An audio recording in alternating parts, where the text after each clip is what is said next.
नमस्कार,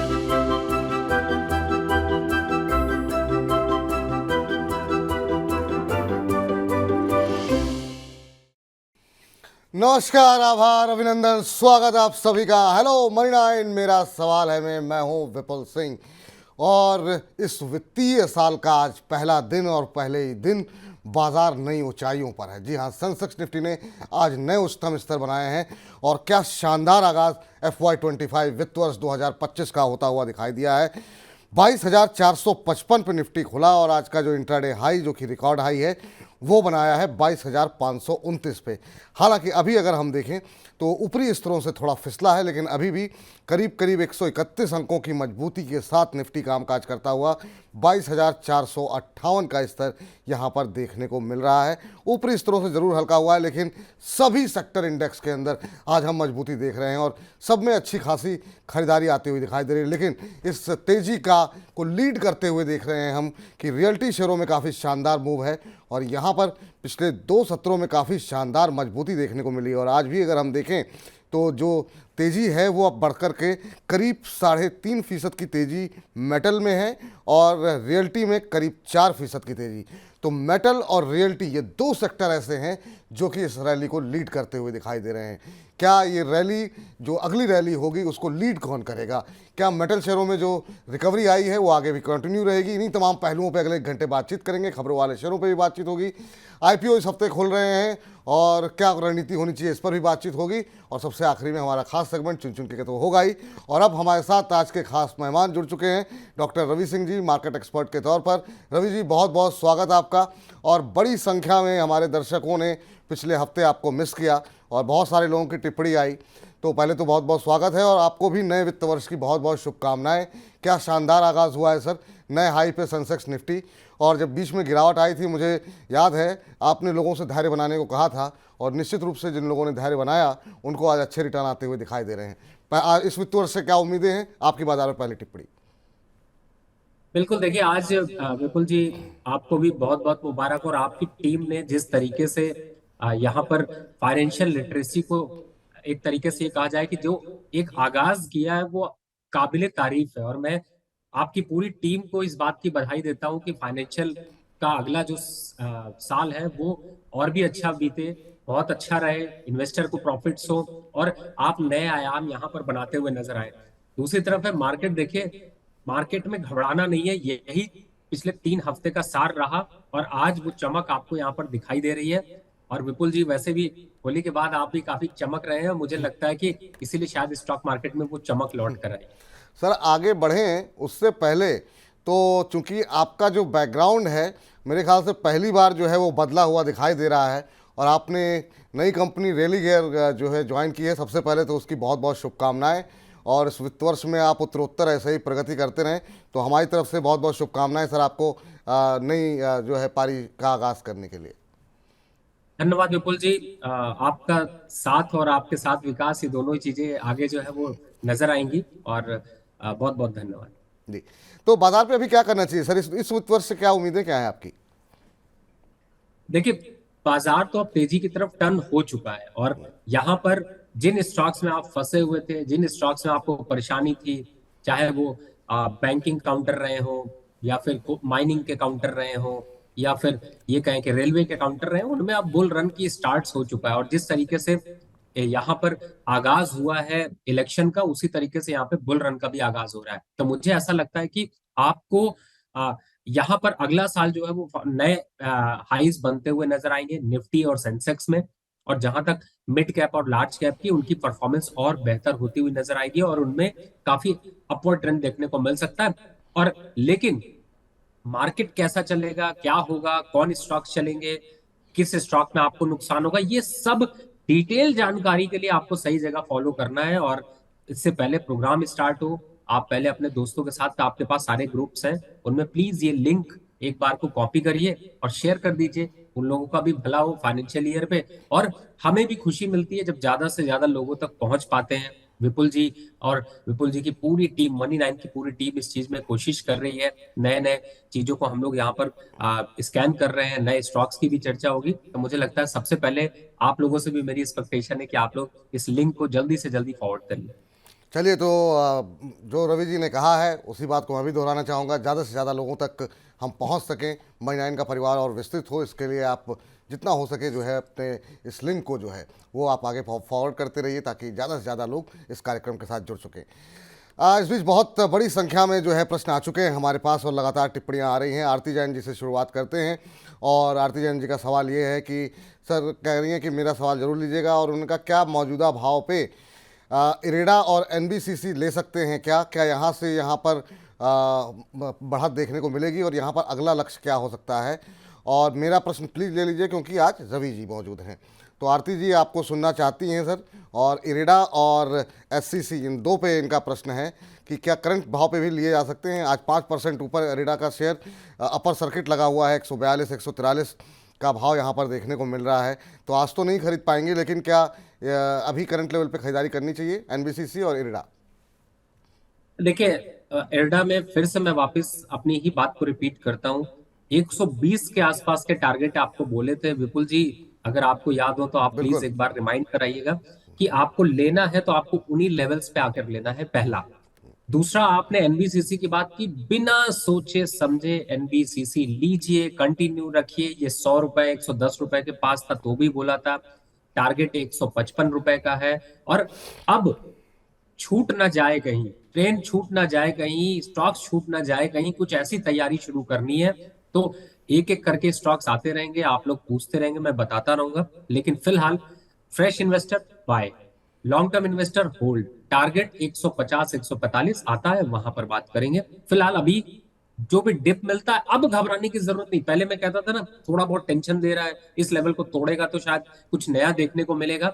अब कुछ नहीं है, कोई लेवल अब टूटने वाले नहीं है।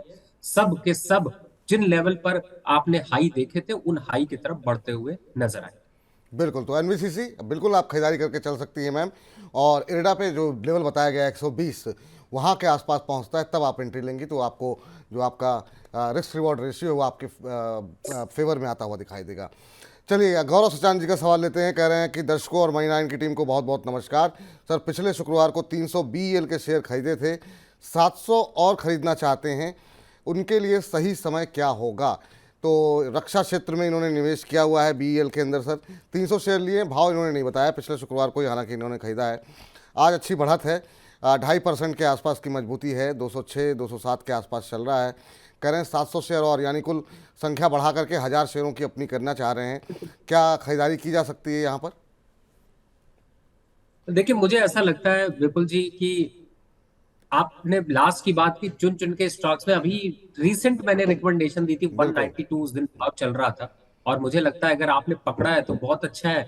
अगर दोबारा पकड़ना है तो 204 205 का जो लेवल है, इन्हीं पे पकड़ लीजिए। स्टॉप लॉस यहाँ पे 200 का बनता है, अपसाइड टारगेट 235 से 240 का बनता है। पर लंबा टारगेट मैं तो चाहता हूं कि डिफेंस काउंटर में जब तक बना रहूं, जब तक कि अभी इसमें वो दमखम बना रहे। प्रॉफिट बुक करने के लिए अलग अलग लेवल्स होंगे, लेकिन आज खरीदारी के लेवल्स ऑन हो चुके हैं। आप करंट लेवल पे भी अगर ऐड ऑन करना चाहते हैं तो टेंशन नहीं है, खरीद लीजिए।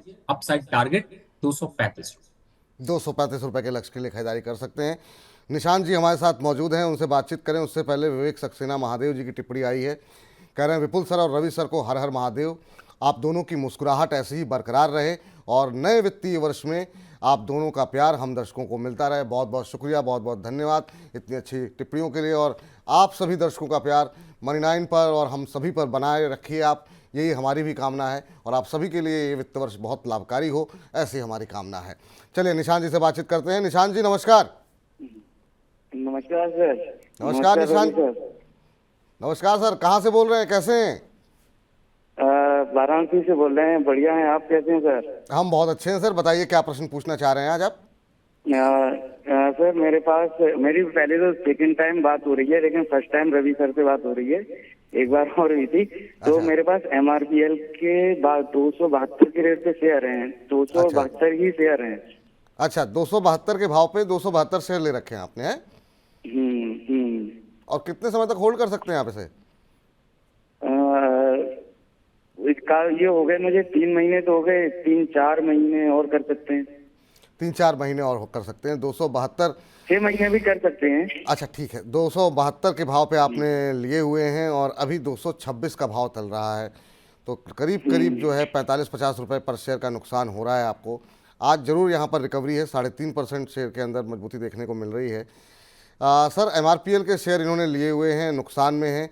काफ़ी शानदार मूव ये शेयर में देखने को मिला था, लेकिन अब ऊपरी स्तरों पे जाकर के थोड़ा सा फंस गए हैं और वहाँ से जो है करेक्शन ठीक ठाक आ चुका है। क्योंकि बिल्कुल पीक के आसपास इन्होंने लिया हुआ है, तो इनके लिए क्या रणनीति होनी चाहिए अभी? पहला तो विपुल जी, इन्होंने 272 पे लिए थे, 272 और 225-26 चल रहा है। अगर आप 272 शेयर और ऐड कर लेते हैं तो आपका एवरेज आ जाएगा 248 रुपए 50 पैसे का। और मुझे ऐसा लगता है कि आज जो भी लोग दर्शक देख रहे हो, उन लोगों को एमआरपीएल की तरफ एक बार दौड़िए और 230 के ऊपर निकलते ही पोजीशन बढ़ाइएगा, करंट लेवल पर भी पोजीशन लीजिए, क्योंकि ये 260 और 280 के लिए अब दौड़ लगाना शुरू कर देगा। करेक्शन अच्छा दिखा चुका, 180 का बॉटम बना चुका और वहां से भी 200 के ऊपर सस्टेन कर गया। तो अब नहीं पकड़ेंगे तो फिर पकड़ नहीं पाएंगे। तो मुझे लगता है फ्रेश बायर 200, यहां पर 226 चल रहा है, पकड़ लीजिए, स्टॉप लॉस लगाइए, ज्यादा से ज्यादा 212 रुपए का टारगेट। पहला 250, दूसरा 260, तीसरा 280। और आपके लिए अगर आप एवरेज कर लेते हो तो आपका एवरेज 248 रुपए 50 पैसे आ जाएगा और जल्दी आपको यहां से छुटकारा और प्रॉफिट दोनों मिलेंगे। तो मुझे लगता है कि अभी फिलहाल आप एड ऑन कर लीजिए। तो निशान जी, यही रणनीति आपके लिए सजेस्ट की जा रही है कि अभी आप एवरेज कर लीजिए, जितने शेयर ले रखे हैं उतने शेयर और ले लीजिए, आपकी एवरेज कॉस्ट कम हो जाएगी और जो टारगेट दिए गए हैं 250, 260, 280, तो आपको एग्जिट करने में काफ़ी आसानी होगी। ये रणनीति आपके लिए सजेस्ट की जा रही है। स्वप्ना रेड्डी जी का सवाल आया है, करें गुड आफ्टरनून विपुल जी, हिंदुस्तान कंस्ट्रक्शन और आईआरबी इंफ्रा में जो है आज बाय करें या फिर वेट करें किसी करेक्शन के आने का? हिंदुस्तान कंस्ट्रक्शन में खरीदारी करना चाह रही हैं, आईआरबी इंफ्रा, ये दो शेयर इन्होंने आइडेंटिफाई किए हुए हैं आज। हालांकि आईआरबी इंफ्रा भी काफ़ी तेज़ी के साथ ऊपर गया है, करीब 4.5% की तेज़ी आज देखने को मिल रही है। और हिंदुस्तान कंस्ट्रक्शन की अगर बात करें तो यहाँ पर भी हम देख रहे हैं 10% की रैली आ चुकी है। अब इतनी रैली 10% चलने के बाद क्या फ्रेश एंट्री आज करनी चाहिए सर इनको, स्वप्ना जी को? आईआरबी इंफ्रा और हिंदुस्तान कंस्ट्रक्शन दोनों कंपनियां इन्होंने जो सेलेक्ट की हैं, उन दोनों में आज अच्छी रैली है।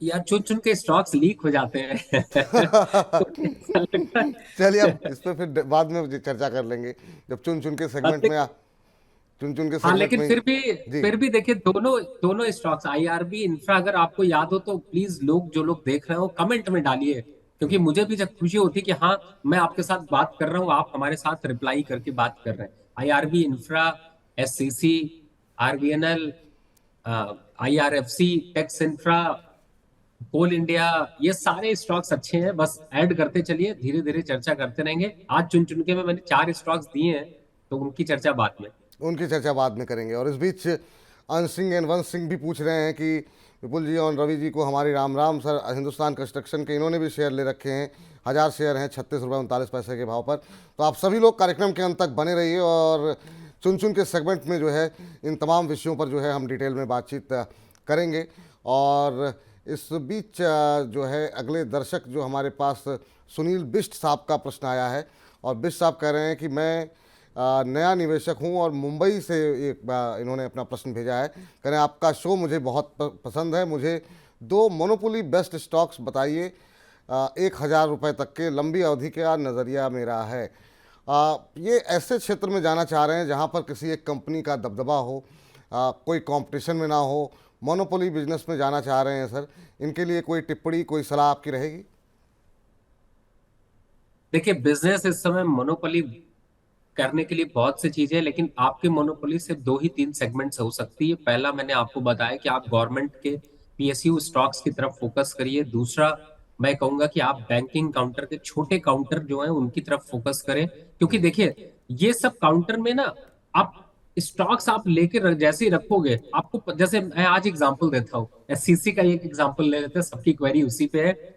जब चलना शुरू होता है तो फिर छोड़ता नहीं है, 10% बढ़ गया, आप क्या करें, अब तो इंतजार ही कर सकते हैं। तो इस टाइप के मूवमेंट जो है ना, वो ये सब स्टॉक्स बहुत अच्छे से दिखाने वाले हैं। तो मुझे ऐसा लगता है पावर सेक्टर, बैंकिंग और पीएसयूज, इन तीनों पे फोकस रखिए। यही मोनोपोली भी क्रिएट करेंगे, यही अकेले चलाएंगे। और सर, एक बात और क्लियर कर दूं, ये जो आप ईवी का ढिंडोरा देखते हैं ना, ये सब में उतना कुछ अभी दम है नहीं जितना दम की बात की जा रही है। जब दम आएगा हम चढ़ लेंगे और आपको चढ़ा भी लेंगे, जिससे कि आप वो सफर लंबा तय कर लें। तो अभी जिन जो सेक्टर चलने वाले हैं, जो स्टॉक्स चलने वाले हैं, सरकार किस तरफ रुख कर रही है, इलेक्शन के आउटपुट क्या होंगे, उसको फोकस करिए और उन्हीं से रिलेटेड स्टॉक्स लीजिए। सबकी रिकमेंडेशन मत सुनिए, मेरी भी मत सुनिए। जो आपको समझ में आए कि ये स्टॉक्स मैं बात सही कर रहा हूं, ये जम रहा है, इसको ले सकते हैं, इसमें ये हाई बन चुका है, ये लो है और अब बॉटम आउट हो रहा है। देखिए बात करते करते एमआरपीएल देखिए भागना शुरू हो गया, 27-28 के पास पहुंचना शुरू हो गया। तो इस तरीके के स्टॉक्स को पकड़िए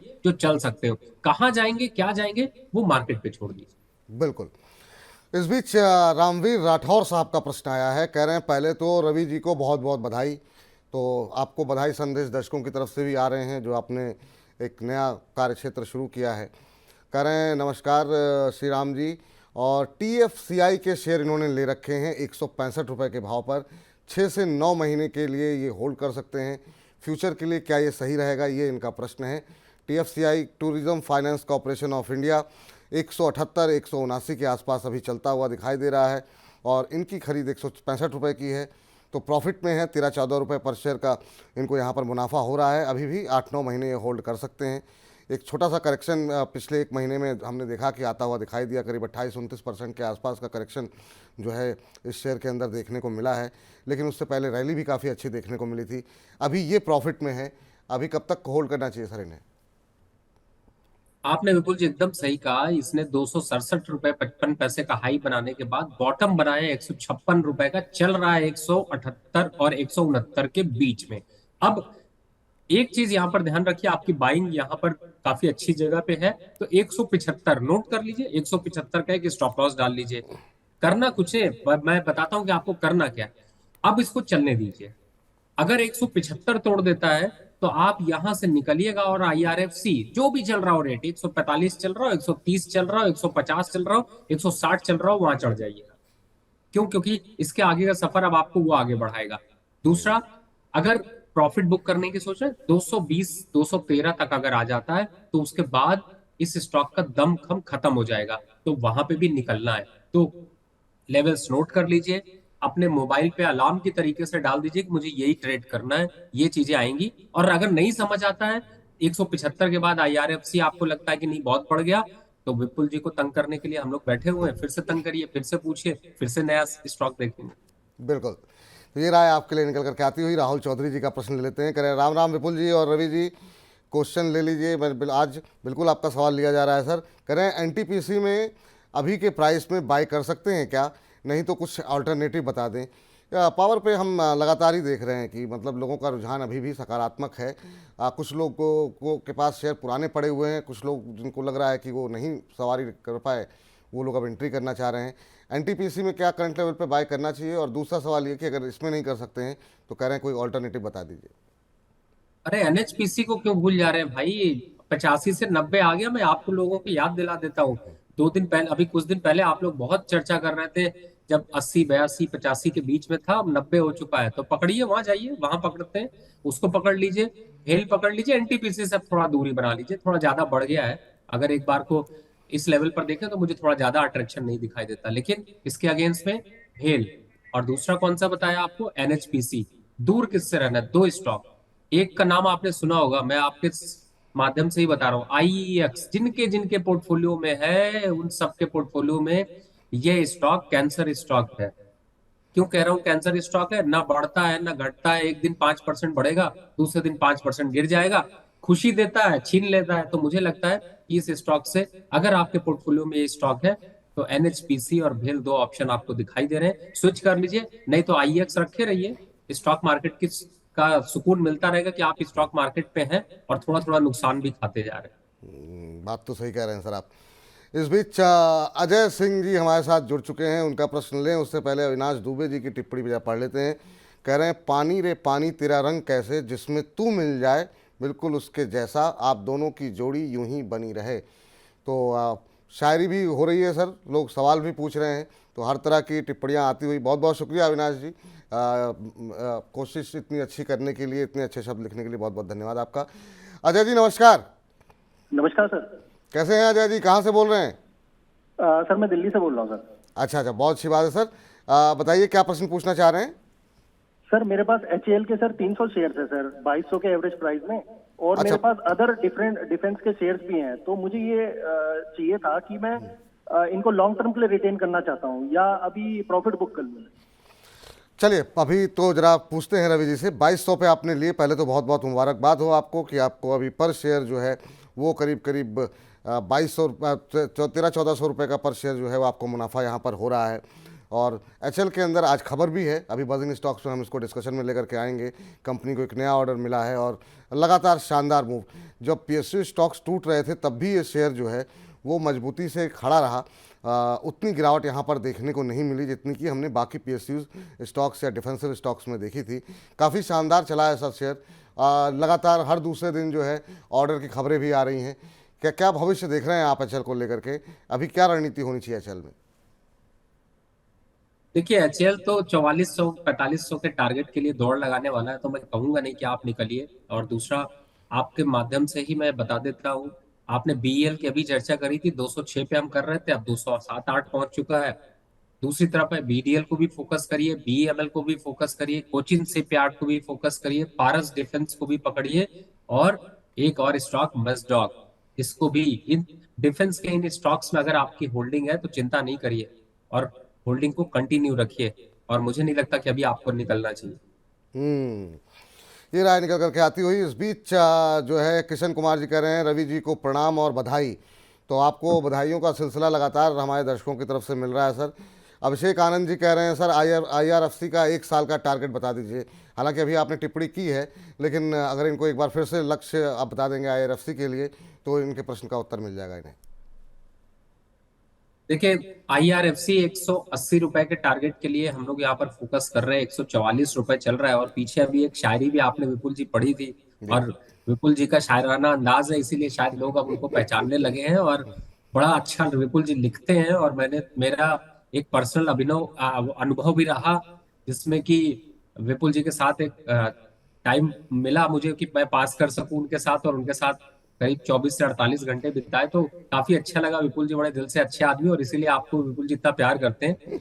और आपकी शायरी के चक्कर में एक शायरी मैंने अभी आपके यहाँ पे स्टूडियो पे उस दिन बताई थी, जिसमें मैंने कहा था, आपको याद हो कि वक्त है, वक्त सिखाता बहुत कुछ है, लेकिन वक्त पर नहीं। हाँ और उसी कड़ी में, बहुत जी जी आगे उसी बढ़िए कड़ी सर में जी।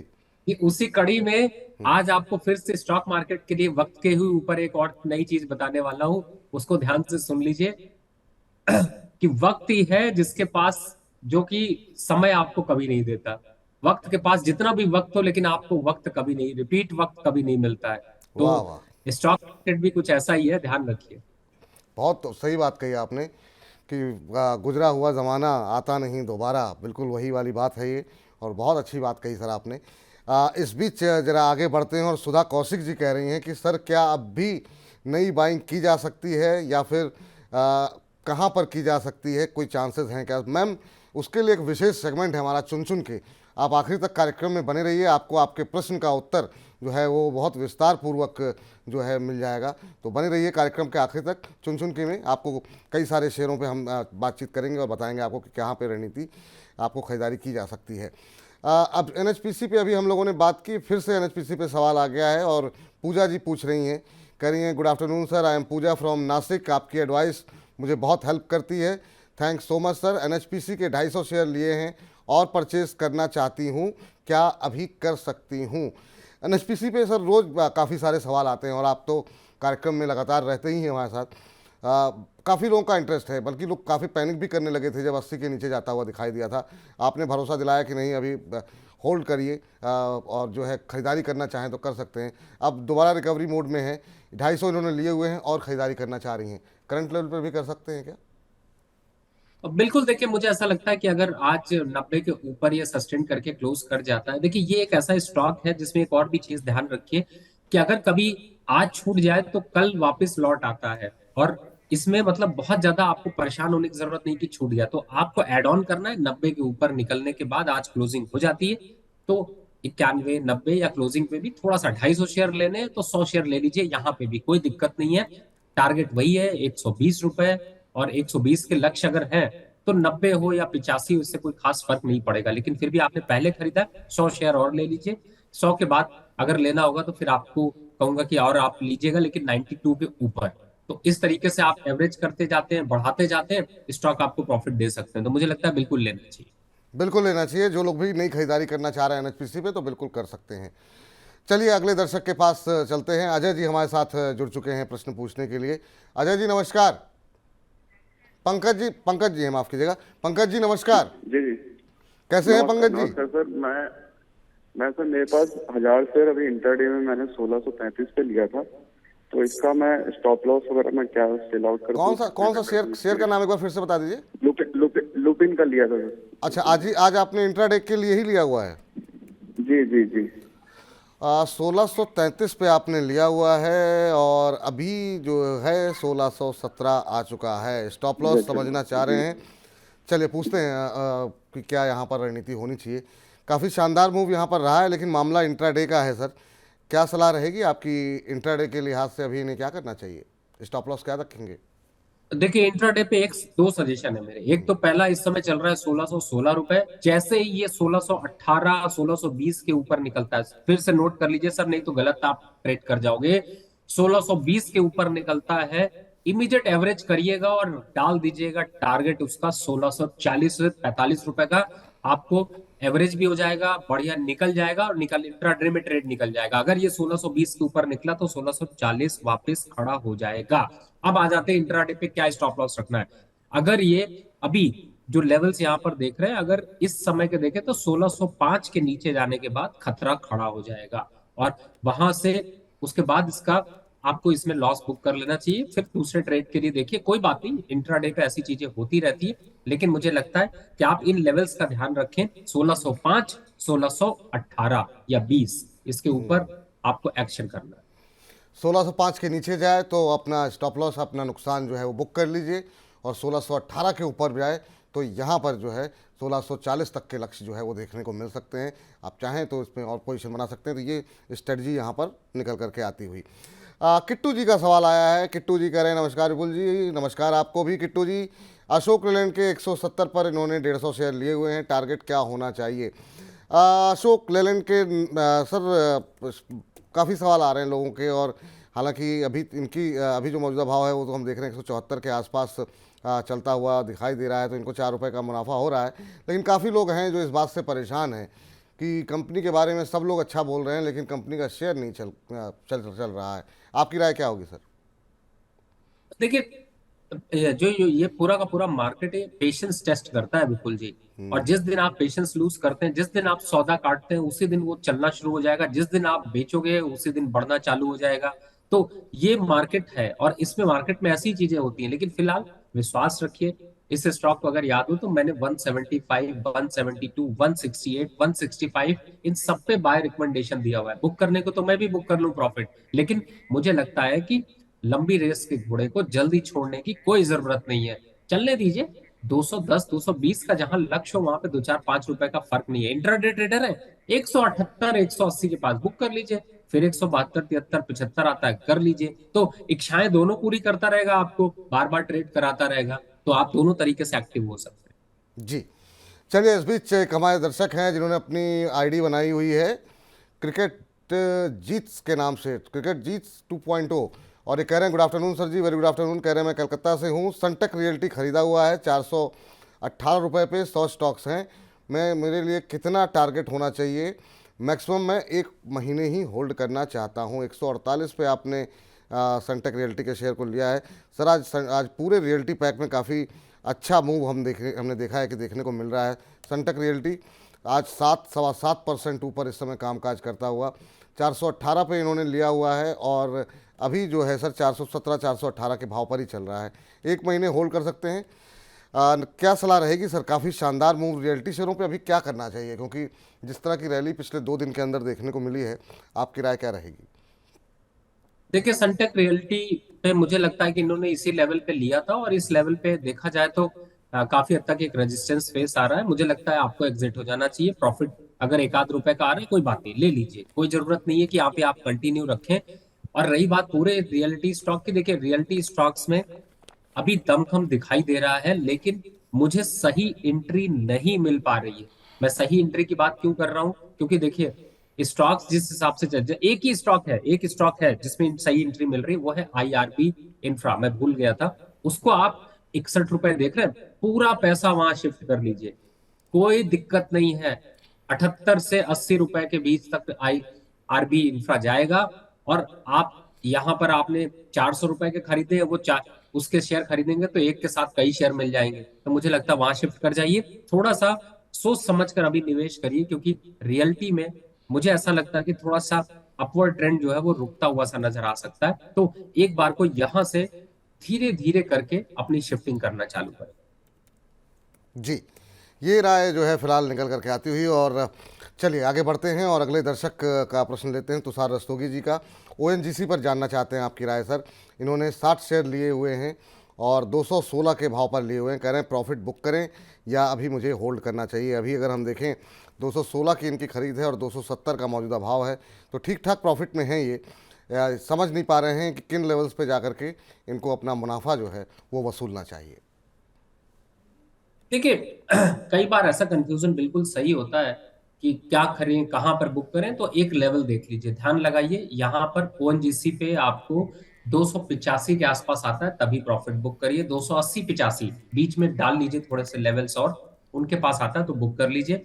नए हैं होल्ड करिए। 72 के ऊपर और ऐड करिए। नीचे साइड पे अभी बहुत ज्यादा कुछ सेंटीमेंट खराब नहीं है, तो यहाँ पे नीचे आने के चांसेस बहुत कम है। तो मुझे लगता जी है कि आपको ये ध्यान रखना चाहिए, 285-80 के बीच में आता है तो एग्जिट करिए। जी, चलिए तो ये राय फिलहाल निकल करके आ रही है। और इस बीच अगले जो दर्शक जिन्होंने प्रश्न हमसे पूछा है वो है एचबीएल पावर के ऊपर। विशाल राठौर जी जानना चाह रहे हैं। कह रहे हैं good afternoon Vipul sir, good afternoon Ravi sir. HBL power system के 100 शेयर ले रखे हैं 99 रुपये पर शेयर के हिसाब से।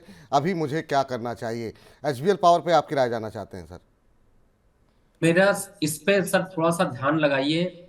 452 रुपए के नीचे जाता है तो इस स्टॉक को जय जय कर दीजिए, यानी छोड़ दीजिए, पकड़ के रखिए। अभी कहां तक जाएगा? 480, 510, ये दो लेवल दिखाई दे सकते हैं। बढ़िया ब्रेकआउट की जगह पे कंसोलिडेट कर रहा है, थोड़ा टाइम दीजिए। अगर 468 के ऊपर, 70 के ऊपर निकल गया तो 500 पे ही सौदा कटेगा, 510 तक जाएगा तो रिस्क कम है, रिवॉर्ड ज्यादा है, इंट्राडे ट्रेडर के हिसाब से अच्छा है। मेरे हिसाब से होल्ड करिए, अभी जल्दबाजी मत करिए। जल्दबाजी मत कीजिए। नेहा सिद्दीकी साहब जी की टिप्पणी आई है, कह रही हैं good afternoon Vipul sir and Ravi sir.